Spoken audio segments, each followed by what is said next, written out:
మహబూబ్ నగర్లో మాజీ మంత్రి శ్రీనివాస్ గౌడ్ ఇంట్లో భోజనం చేస్తూ ఉంటే ఆడ 2 సార్లు కరెంటు పోయింది.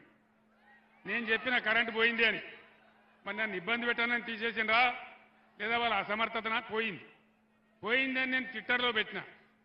దాన్ని చూసి ఈ జిల్లాలో ఉన్న ఉప ముఖ్యమంత్రి కరెంటు మంత్రి బట్టి విక్రమార్క, ఆయన బట్టి విక్రమార్క కాదు వట్టి విక్రమార్క, ఆయన ఏమి స్టేట్మెంట్ ఇస్తాడు? ముఖ్యమంత్రి కేసీఆర్ గారు అబద్ధాల కోరు, అబద్ధం చెప్తున్నాడు అని చెప్తాడు. ఇప్పుడు నా దగ్గర ఉన్నది కాగితం. నిన్న ఉస్మానియా యూనివర్సిటీలో అక్కడ చీఫ్ వార్డెన్ గారు ఒక సర్కార్ ఇష్యూ చేసిండ్రు. కరెంటు కోతలున్నాయి, నీళ్ల కొరత ఉంది, హాస్టల్ మూసేస్తున్నాం, మీరు ఇంటికి పోండి అని చెప్పించిండు. దాన్ని పెట్టి మళ్ళా నేను ట్విట్టర్లో పెట్టి ఇయ్యాల. అదే బట్టి విక్రమార్క గారు చూడండి మీ ఘనత ఎంత ఉందో, ఎక్కడో మహబూబ్ నగర్ ఖమ్మం కాదు ఉస్మానియా యూనివర్సిటీకే నీళ్ళు ఇచ్చే దిక్కు లేదు అని